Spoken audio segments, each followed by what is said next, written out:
Taylor Swift is a link builder. There were rumors that she would get engaged. Our client said, let's give them a free wedding venue. And then we got them 50 links.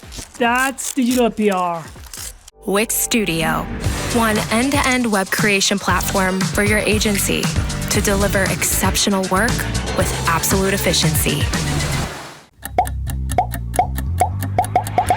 Managing multiple clients or large websites? Automate your SEO with Ali AI. Start your free trial now. Morning, everyone. Looking forward to chatting to you all today about SEO migrations and how we can overcome challenges that we may encounter during that process. So I want you to picture this is you at work, you've had a great week, and it's Friday, and you have plans with your friends, with your family that you've been really looking forward to for a while. Whatever it is, it's something that you're really excited about. And then in typical Friday fashion, one of your clients messages you and say, oh, by the way, we want to migrate our website soon. And that's a problem because obviously it's Friday, you're looking forward to your plans, but also you've never migrated a website before. And now it's playing on your mind. But it's Friday, you head off, you go and do whatever it is that you had planned, but in the back of the mind, you can't properly switch off. You're still thinking about this migration that you've got coming up. There's a lot of pressure on you. You haven't done one before. It's a big client, and you're trying to think, oh, what am I going to do? How am I going to handle certain things? And you're just really finding it hard to switch off, and all you can think about is what you're going to have to deal with when you get back to work on Monday. And you've seen plenty of graphs like this, and this is all you can think about, and this is what is the number one thing that's playing on your mind. And you want to find ways that you can not have this.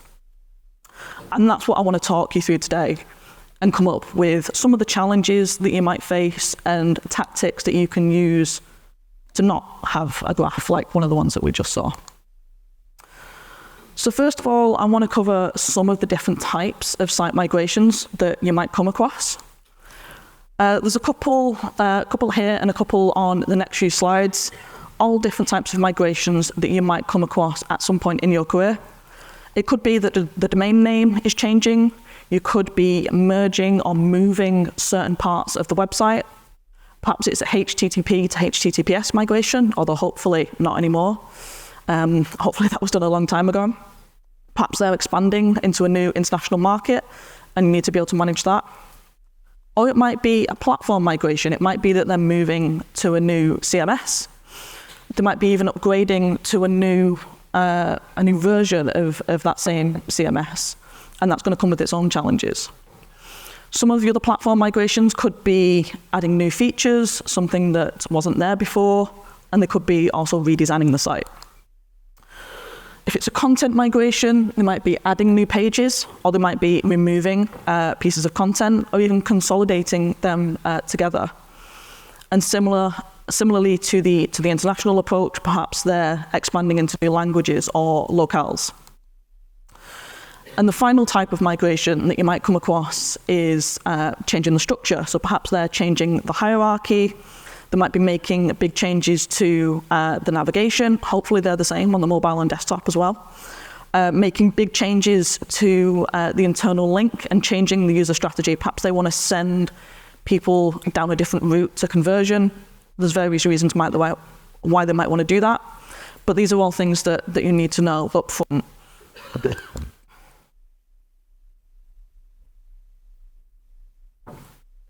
And to be able to do our job properly, we need to know why the migration is happening. These are some of the more common ones. It could be that they have a slow website and they want to improve it. It may be that the CEO or the MD has had a great idea about this new feature that they want to add. And that has to happen, right? It might not be the best idea, but we know what CEOs and MDs tend to be like, or even just other senior people in the business. It might be this really key feature that they must have.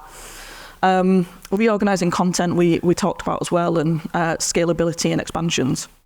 There's lots of different reasons why you might want to migrate a website, but these are some of the more common ones that I tend to come across. But what you need to do is to be able to know why the migration is happening. You need to be able to get all the information that you need as soon as possible in the process. And the way that I do that is I use a migration briefing document. There is a template for this that you can grab at the end. But what I do in this template, I use this to be able to gather everything that is discussed and agreed on, everything that's in scope as part of the migration is captured in this one document, and it makes it really easy to refer back to in future. It makes it a lot easier from an organizational standpoint, but it also means that when things come up later on and people start to ask questions, or even when things are being asked for that weren't originally agreed, you don't have to go digging through your emails to find the contract and the statement of work. It's all in this central document that you've been using. So I've included some questions that you can use in that briefing template here. But as I say, the full version is available at the end. So why are they migrating? Is it one of the four reasons that we just talked about, or is it something else? But you also need to know what's migrating. Is it the whole website that's changing, or is it a certain part of it, such as the blog? When are they migrating? That's a key question, right? And again, I have a template, like a Gantt style chart that's available at the end. But yeah, you need to know when it's happening. Also, a key question is why it's happening, because sometimes they might want to migrate in peak season, which isn't a great idea for obvious reasons. But I've come across instances where the client does still want that to happen, so you need to know why. It may be because they have a contract renewal with their CMS and they have to migrate in that period. Otherwise, they're going to have to pay like a six-figure sum to renew, and that's not something that they can afford to do or want to do. How far along in the build process are they, and when can you get access to the staging site? Hopefully, as soon as possible, so then you can start to make notes of anything that might come up and get your recommendations in as soon as possible. You need to know what developer support or resources they have. It's good to know if these are internal or external resources as well, and how often are the devs communicating with each other, and how often are the devs communicating with the SEOs and wider teams. What's changing? We talked about different types of structural or content changes as well, but also what level of support are they going to need for redirect mapping? Are they expecting you to do it all, or is it something that they're going to handle and they just want you to look at? Either is fine, but you need to know this as soon as possible so that you can plan that in to your resources and also into your costs. What CMS are they using? Is it different from the current one? And what specific goals or KPIs are they looking to achieve from this? And this is really important. Other than, we want a graph that goes up and to the right. That's pretty standard. But, what is it metrics that they care about? And agreeing on what specifically those are makes it a lot easier later on in the process for you to report on, basically. And it makes your job easier just knowing what you need to be looking at if you get that at the start. But communication challenges do still arise. And these are the things that we need to know how we can overcome.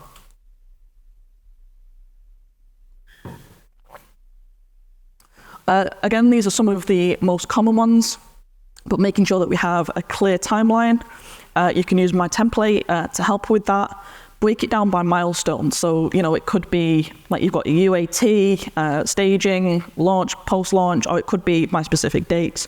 Whatever works for you, make sure those milestones are set out and clear, and that everybody knows who's accountable for what, when they need to have that done by, and if there's any blockers, who might be responsible for those blockers. Set up regular comms, whether it's on Slack, Teams, or stand-up meetings, whatever the case may be, and whatever works. But make sure you have that in the diary at a time that works. You might also need to ramp them up or ramp them down at certain periods. And speak the language of developers. Don't try and overcomplicate things. I've had this recently with one of my clients where what we were calling a PDP, they called department pages. Didn't really match up for me, but that's what they called it. So therefore, I had to adapt my language and start calling them department pages so that we're concentrating on the right ones. So just understanding what people call what is really helpful. Here's a top-level example of a migration checklist that you might want to use. There is this and a more detailed version available at the end as well. But essentially with this image, if you do nothing else as part of your migration, this is like the bare minimum things that you should be looking at. But you got this. Migrations aren't as scary as you think, and they don't have to be. You just need a plan that you can work towards and speak to the team around you. Challenges do still happen though, and this is why I wanted to include this section so that you don't make these same mistakes. Another scary graph. There's a few more, I will warn you. But yeah, the common thing that you might come across is, of course, loss of rankings and organic traffic. I mean, this is an example of a client that came to me at a previous agency. They'd done a migration without any SEO involvement and come to us panicking and wanting to fix it. Redirects, have they been implemented correctly? It's even more important during a domain change. There's a lot more that can go wrong with something like that. Obviously, any downtime during the migration, this is a key question as well that you can ask during the questions at the start. Is there supposed to be any planned downtime, and how long is it going to be for? And if it's any longer than that, then you're going to have a problem. And that's something that you need to address. Hopefully the website isn't going to launch on a Friday or a weekend either, because then you're going to have a lot of people who look like this. Is there any issues with the DNS propagation as part of the switchover that's causing the site to go down? You need to be able to find where that is and what could be causing it. Maybe one of those new fancy features that people wanted adding to the site is broken, and your customers can't do what was intended.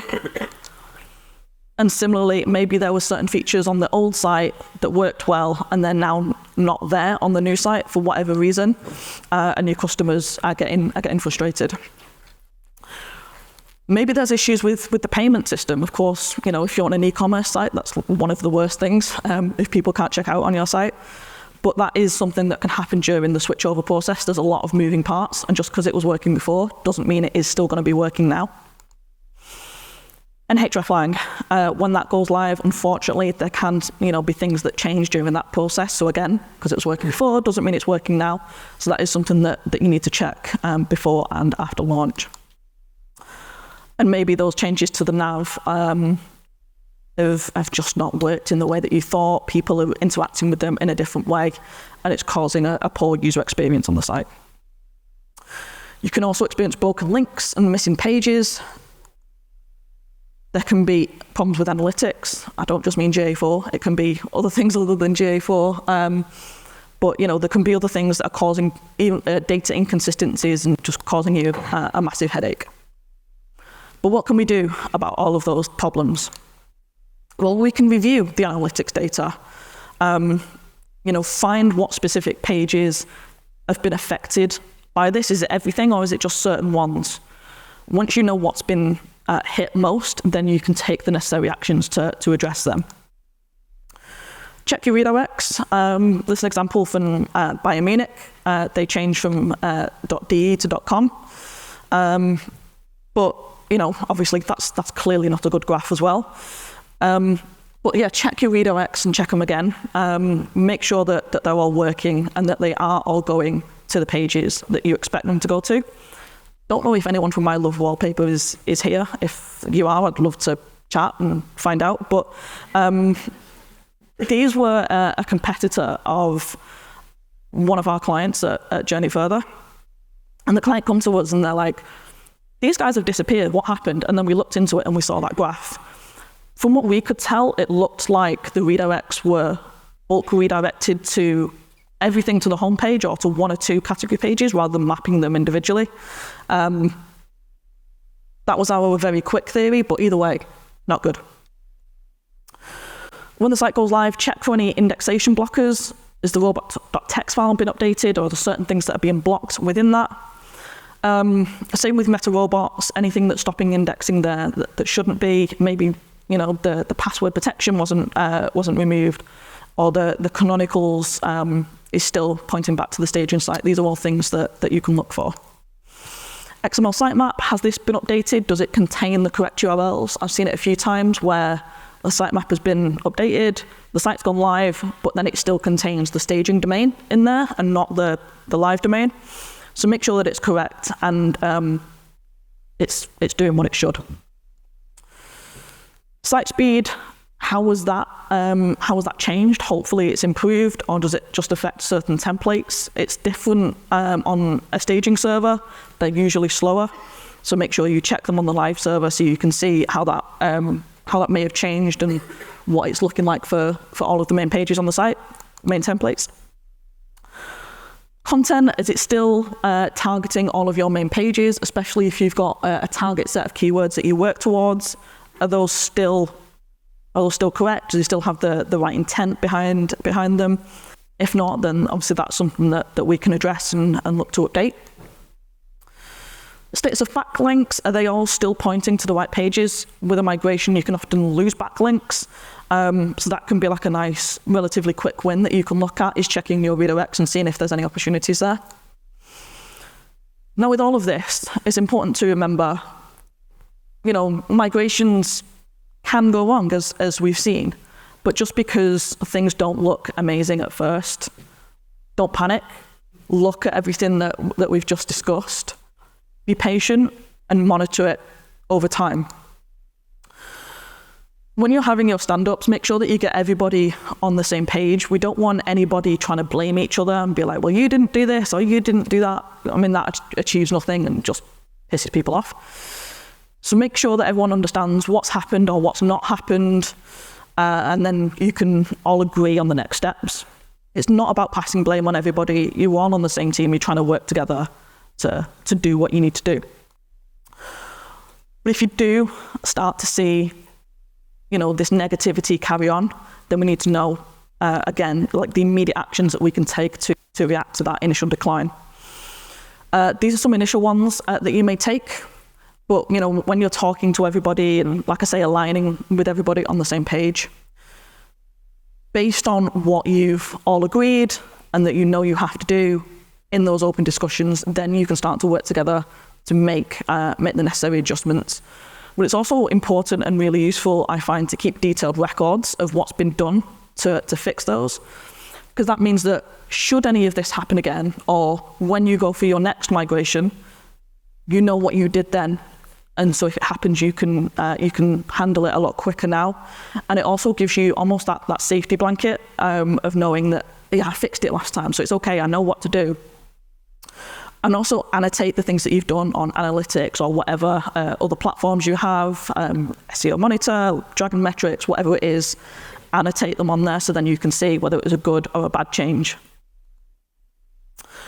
And to sum everything up, looking at how we can overcome all of these, we want to be proactive as much as possible, monitor everything, don't play the blame game, use data to inform everything that you do. If people question any of your recommendations, make sure that you have the data there so you can say, this is why I'm recommending what I am. Be methodical. There's various templates out there. There's ones that I'll share access to in a moment. But all of these help you to have a strong approach in what you're doing. Find the positives, even if things have gone wrong. Look at the things that went well. And keep those communication lines clear and open at all times. It really does make a massive difference.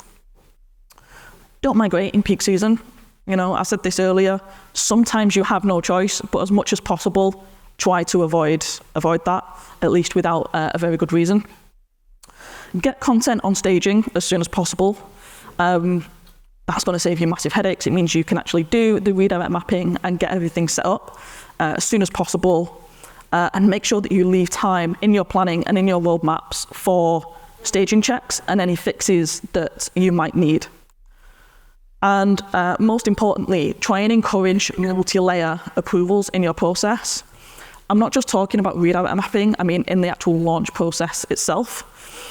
And what that means is, as an SEO, I'll get to the point where I'm happy and I'll be like, yes, from an SEO standpoint, I'm happy for you to launch.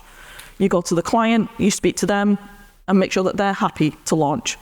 And then you ask the same question of the developers. Are they happy? Do they think the redirects are right? Do they see any problems? And only when you've got approvals from all layers, then do you go for it. And don't be afraid of saying no. I've done this myself very recently where the client wanted to launch, and I'm like, no, it's not right. Your navigation isn't crawlable. None of the links are actually there. You're going to cause problems.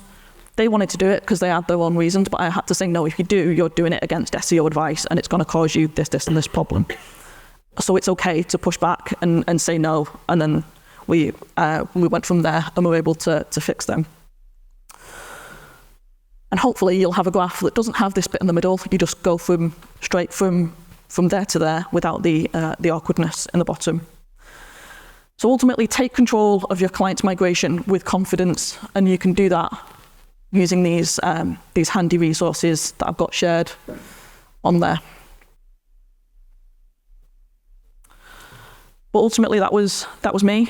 Thank you for coming to this track. There's a lot of other great talks that are coming up. Thank you very much, and I'll upload this to my speaker deck afterwards, so you can grab a copy of this as well. Thank you. Monthly reporting making you want to shove sharp things up your nose? Try Dragon Metrics, the all-in-one SEO software with mind-blowing reporting tools.